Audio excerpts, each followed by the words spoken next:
Boom! Texas Longhorns pick up a commitment to CJ Vogel and the rest of the All Texas football audience from Lavon Johnson, a defensive tackle out of Maryland. A very interesting backstory here right now for him and what's going on.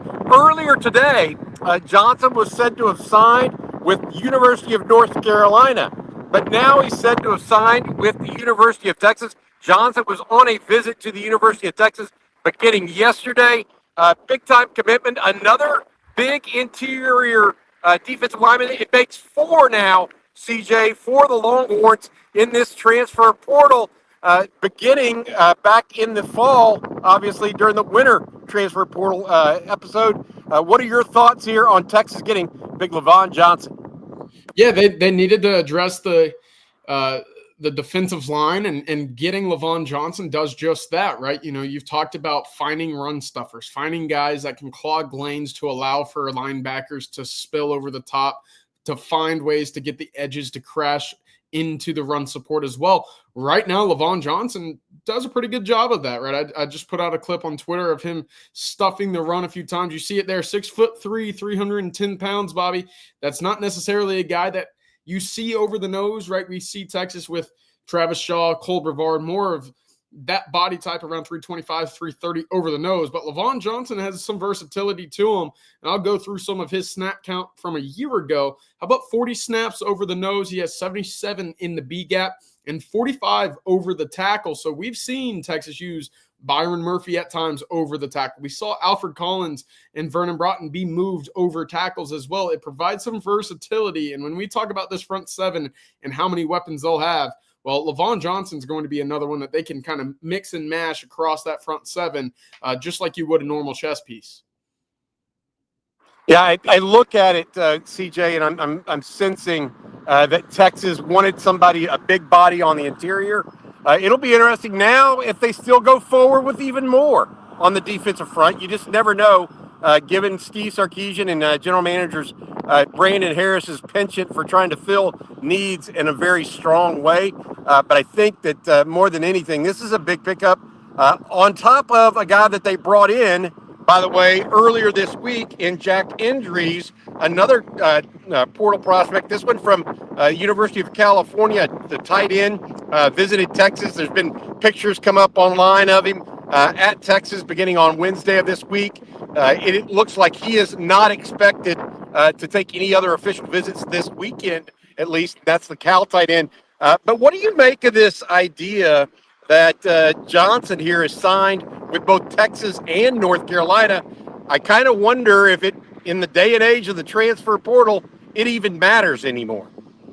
Yeah, I mean, it's pretty interesting, right? He was on campus yesterday, was able to watch some of the practice, then boarded a flight. And well, this morning, Bobby, it was pretty clear that he was intended to go to North Carolina, and yet, you know, the paperwork wasn't officially signed. You know, the X's and O's weren't officially dotted, whatever you want to say. And it wasn't a done deal. And then Texas, you know, around 3 o'clock this afternoon, 2 o'clock this afternoon, he put up an Instagram story that just said, hey, I'm not committed, right? I'm not committed yet. And here we are. He ended up signing with the Longhorns.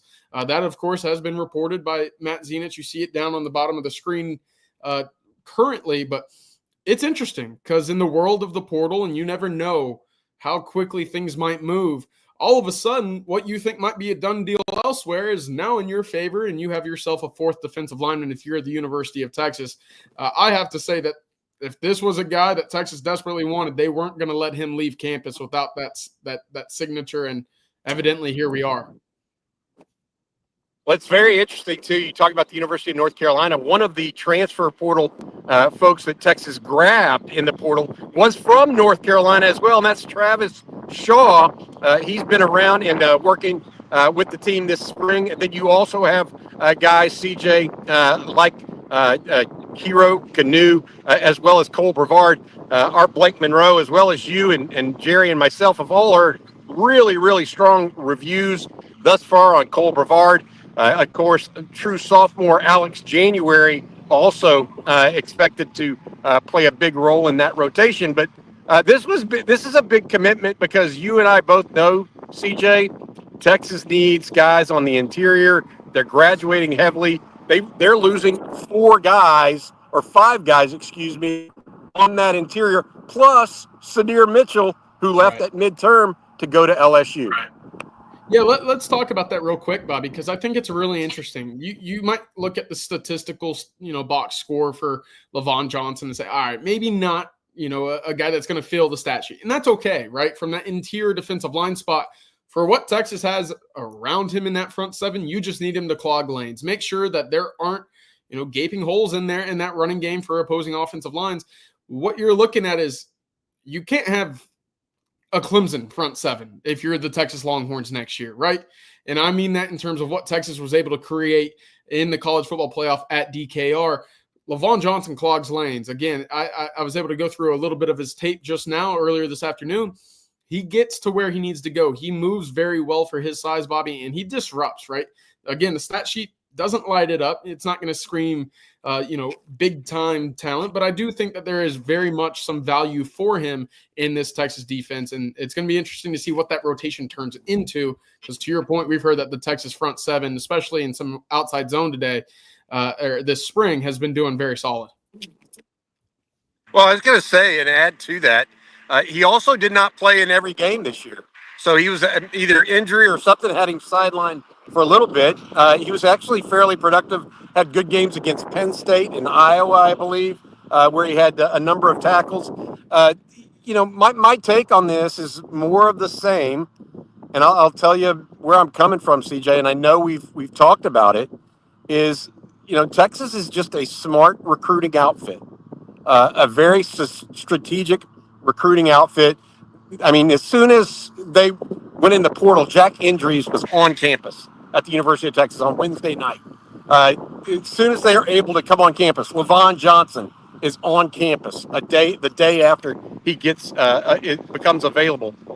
I think there's going to be more of that. We did hear some news, obviously, yesterday that Burt Auburn was in a situation right now where he's headed to the portal. That actually came through today. So we'll have to wait and see what all that means. But a lot of stuff going on right now at the University of Texas. I kind of wonder if Texas is also going to look at a kicker now in the portal with Burt Auburn gone. Mason Shipley, guy over at Texas State, is in the portal and has looked around a little bit as well. So there's a lot of portal news going on. Longhorns, I tell you what, CJ, you can say what you want, but I think they've got the stuff together when it comes to recruiting and transfer portal.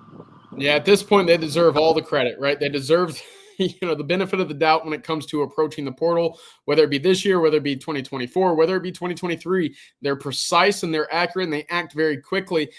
This question from Kenneth Cassidy, what's the scholarship limit? Well, considering the now addition of Lavon Johnson, Texas back up to 81. Of course, you saw the departure of Malik Ogbo earlier this morning as well. Burt Auburn out of the program, according to his tweet yesterday too. I'm with you, Bobby. I do think Texas needs to be active and aggressive in the kicker market. Is that Mason Shipley? Is that the kid from Baylor? We'll have to wait and see. Right now, I've heard that Oklahoma is a team that has hosted Mason Shipley earlier this week as well. Texas, if they're going to go act on a kicker, that's one right down the road that I think should be a pretty intriguing option. Well, what I was going to add to that, CJ, Texas is not scared of anybody when it comes to the transfer portal. That's what Lavon Johnson proves, right? And what I mean by that is if he's apparently committed to North Carolina, but visiting Texas and says, no, I'm going to Texas instead. Texas not Bill Belichick or Mike Lombardi or whoever the general manager is at North Carolina. Steve Sarkisian and his crew, Brandon Harris, and the coaching staff as well. Kenny Baker with a clear assist here, the defensive line coach as well. Yeah, what's going to be interesting, and this will be the last note on it. I think that's going to do it for this episode on Texas football. Congratulations to Lavon Johnson. CJ, before I say goodbye here, do you have anything you want to add for the commitment of Lavon Johnson, big defensive tackle out of Maryland? Yeah, of course. Again, it's going to be another toy for Kenny Baker to play with, right? And we saw that rotation over the last couple of years, been very productive. I do think that Texas now has a nice stable of interior defensive lineman bodies. Does that mean that run defense and that front seven will be Where it needs to be, we'll have to wait and see, of course, until fall camp and really until Ohio State will be the biggest test. But I do think adding a guy who's been in a program, a Power 4 conference for multiple years, is going to be a benefit for the Longhorns. And on top of that, Bobby, one other recruiting note, former Longhorn Jermichael Finley on campus today with his son Caden. Matthew, if you could bring that up real quick. That's a big positive for the Longhorns as they battle Notre Dame for Caden's recruitment here. But wanted to throw that in there before we let you guys get off and start your Easter weekend. But that is very much a positive here for the Longhorns as they continue to recruit the 2026 Alito playmaker. But Bobby, I'll let you have the last word here as Lavon Johnson, now a Longhorn. Yeah, absolutely. Yeah, absolutely, CJ. I tell you what, let's do it here and do it right. Lavon Johnson, buddy, hook 'em. We'll see you soon.